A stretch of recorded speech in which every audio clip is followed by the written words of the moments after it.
नमस्कार, मैं हूं रविंद्र जैन और आप देखना शुरू कर चुके हैं सबकी खबर। आज मैं इंदौर आया हूं और मैं इंदौर में लोकसभा चुनाव में ये जो यहाँ की तासीर है मुझे समझने की कोशिश कर रहा हूं। कुछ लोगों का कहना है कि इंदौर में 27 लाख जो मतदाता हैं उनके साथ धोखा हो गया है। वाकई यहाँ के लोगों को यदि बात करें तो 1 मिनट नॉर्मल रहते हैं, 1 मिनट बाद वो बम की तरह फटते हैं और तमाम सारी बातें बोलते हैं कि हम तो भारतीय जनता पार्टी को 9 सीटें दी हमने भर के, हमने भारतीय जनता पार्टी को 9 बार जिताया और उसके बाद भारतीय जनता पार्टी ने हमारे ही मतदान का अधिकार हमसे छीन लिया है। इस संबंध में मैंने इंदौर पहुंचकर बहुत सारे बीजेपी नेताओं को फ़ोन लगाया, लेकिन कोई बीजेपी का नेता कैमरे के सामने आने को तैयार नहीं है। संयोग से कांग्रेस की नेत्री, मध्य प्रदेश में कांग्रेस मीडिया विभाग की अध्यक्ष रह चुकी, महिला कांग्रेस के राष्ट्रीय अध्यक्ष रही और एक धारदार नेत्री शोभा ओझा आज हमें मिली है इंदौर में। हम उनसे समझते हैं, क्योंकि शोभा ओझा लीड कर रही हैं नोटा की मुहिम को।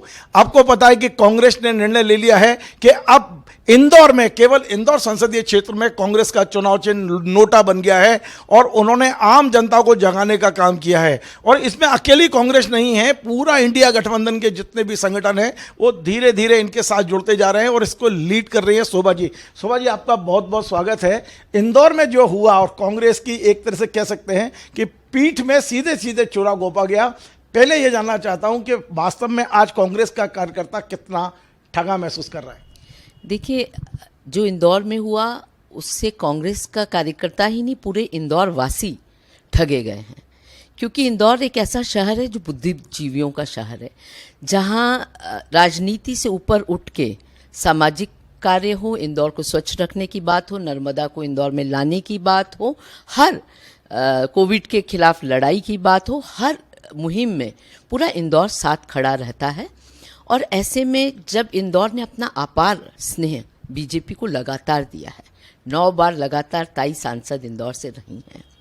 इंदौर में पिछले लोकसभा 5.5 लाख से करीब जीते, भारतीय जनता पार्टी जीती। नगर निगम का मेयर भारतीय जनता पार्टी का जीता।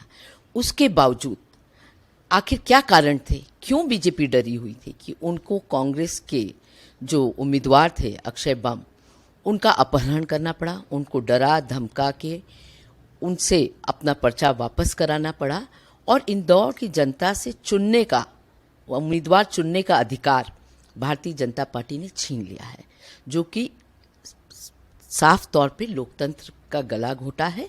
लोकतंत्र की हत्या इंदौर में की गई है और यह अधिकार हर इंदौर वासी का था। ठीक है, वो किसी भी चुनता, वो बीजेपी को चुनता, वो कांग्रेस को चुनता, ये उसका अधिकार है। पर उसका अधिकार आप छीन लोगे तो इंदौर वासी इतने मूर्ख तो नहीं है कि चुपचाप सहन कर जाए। पार्टी छोड़ दीजिए, पार्टी, हर पार्टी का आदमी नाराज है। शोभा जी, आपने नोटा की मुहिम शुरू की है। कुछ लोगों का कहना है कि आपको बहुजन समाज पार्टी या किसी सक्षम व्यक्ति को समर्थन देना था।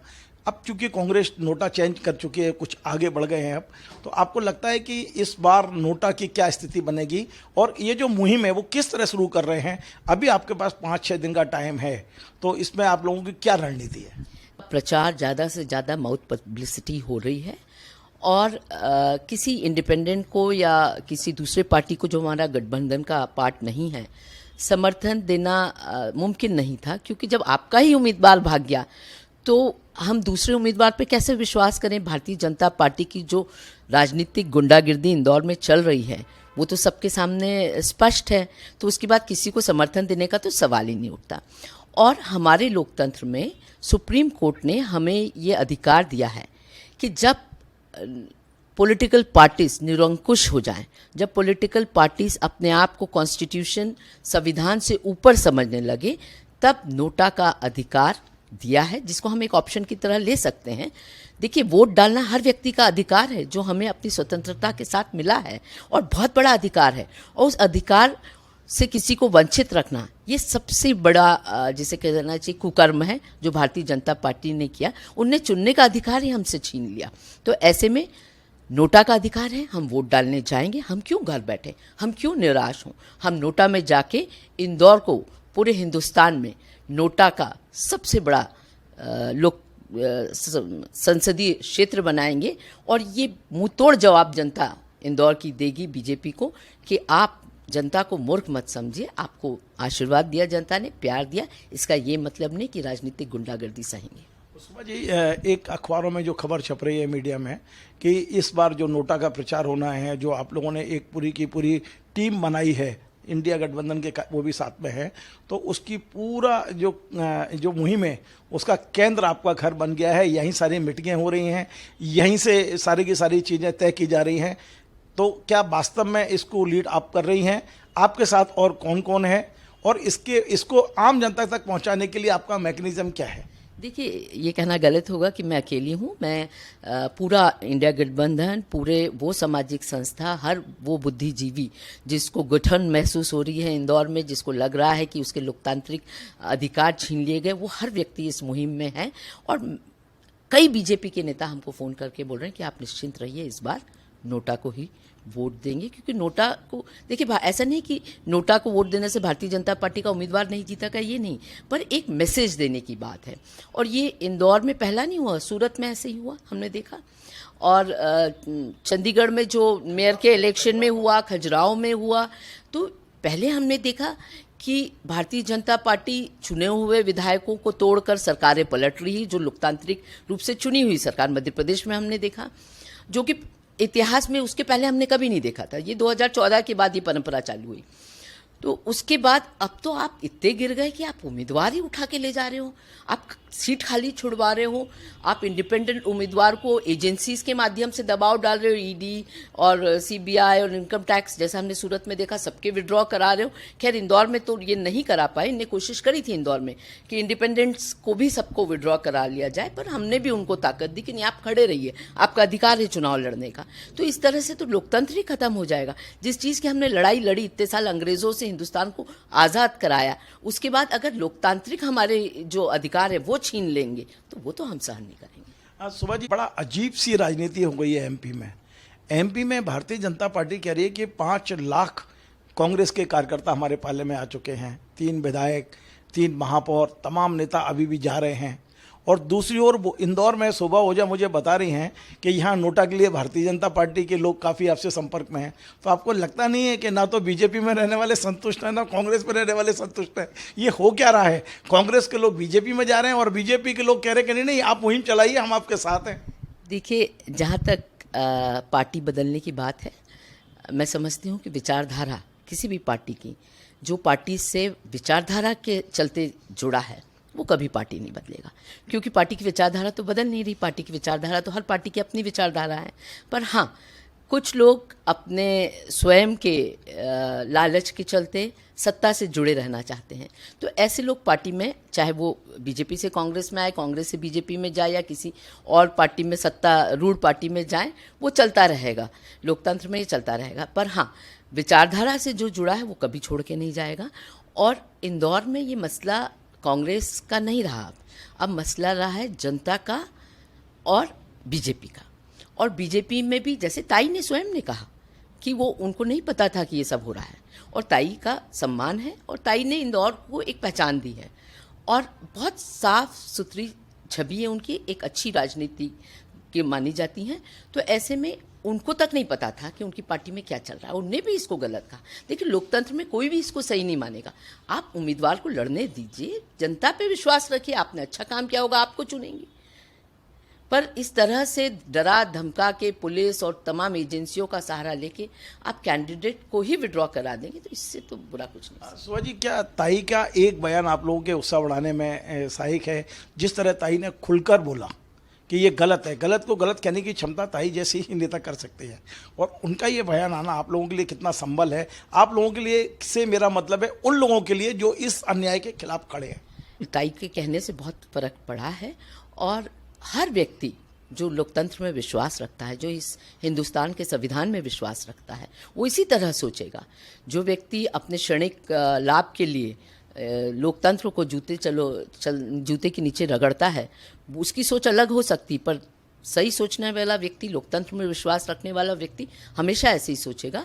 और यही सोच होनी चाहिए कि पार्टी अगर गलत करती तो पार्टी से ऊपर उठ के बोलने की हिम्मत होनी चाहिए, और ये वही बोल सकता है जो जिसकी विचारधारा में विश्वास है, जो हिंदुस्तान के संविधान को मानता है और हिंदुस्तान की आज़ादी का आदर करता है। एक और बड़ा महत्वपूर्ण सवाल है जो आपके द्वारा लोग जानना चाहेंगे। अक्षय बम जिसे राजनीति में आप लोग लॉन्च करना चाहते थे और बड़े ताकत के साथ लॉन्च करना चाहते थे, इसी अक्षय बम ने विधानसभा चुनाव में टिकट न मिलने पे कमलनाथ जी के पुतले जलाए थे। मेरा सवाल ये है कि 14-15 लाख की घड़ी पहनने वाले अक्षय बम का अब समय कैसा है कांग्रेस में, या भी अब तो कांग्रेस छोड़ के बीजेपी में जा चुके हैं, तो ये 15 लाख की घड़ी पहनने वाले अक्षय बम का भाजपा में क्या समय कैसा समय रहे? देखिए, भाजपा का हमने इतिहास देखा है कि जो लोग भी हमारे यहाँ से नेता जाते हैं भारतीय जनता पार्टी में, क्योंकि उनका एक संगठन मजबूत है और संगठन उनका किसी को भी एकदम स्वागत श्रेणिक कर सकता है। जैसे बलि का बकरा कहते हैं, ईद के पहले बकरे को सजा धजा देते हैं और फिर ले जाके हलाल कर देते हैं। तो उसी तरह इन सभी नेताओं का वही हाल होने वाला है, किसी को कुछ नहीं मिलना है। और ये तो डरा के ले गए हैं, तमाम केसेस उस पर लगा के ले गए हैं। तो अक्षय बम का तो राजनीतिक करियर का मुझे अंत दिख रहा है। आखिरी सवाल मेरा ये है कि इंदौर में अब जनता 27 लाख मतदाता क्या चुनने वाले, कमल या नोटा? देखिए, जनता निश्चित ही इस बार नोटा के साथ खड़ी आपको दिखेगी, पर हाँ, ये बात ज़रूर है कि बहुत सारे लोग उदासीन हो गए हैं, तो वो सोचेंगे हम वोट क्यों डालें। पर मेरा सबसे अपील है इंदौर की जनता से कि आप वोट डालिए। आपका वोट डालना आपका अधिकार है जो कि आपको संविधान ने दिया है। तो कृपया करके घर ना बैठे 13 अप्रैल को, सब जाके वोट डालें। और नोटा का जो ऑप्शन हमें मिला है कि हमें कोई कैंडिडेट पसंद नहीं है, हमें कोई पार्टी नहीं पसंद जो चुनाव लड़ रहे हैं, और उसके चलते हम नोटा पे वोट डाल रहे हैं, तो नोटा का उपयोग जरूर करना चाहिए, जिससे कि एक मैसेज जाए और ये एग्जेम्पलरी हो। आगे भारतीय जनता पार्टी या कोई भी पॉलिटिकल पार्टी इस तरह से लोकतंत्र को मारने की कोशिश ना करे। एक छोटे छोटे सवाल और दिमाग में हैं, क्योंकि आज सुबह जब मैं यहाँ के बुद्धिजीवियों से बात कर रहा था तो उन्होंने ये 2 बातें कही हैं, सोच रहा हूँ वो भी पूछ लूँ। एक बात उन्होंने कही है कि बेशक परिणाम कुछ भी हो, जीते हुए यदि भाजपा जीतती है तो उसे इस्तीफा देके दोबारा चुनाव कराना चाहिए यदि उनमें नैतिकता है तो।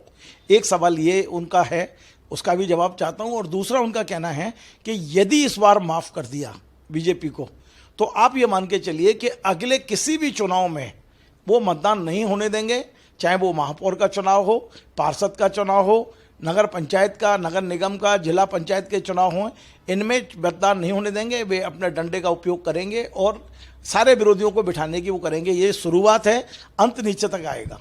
देखिए, इससे क्या गिरावट आप और समझ सकते हैं लोकतंत्र में हो सकती है कि आपने कैंडिडेट को ही भगा लिया।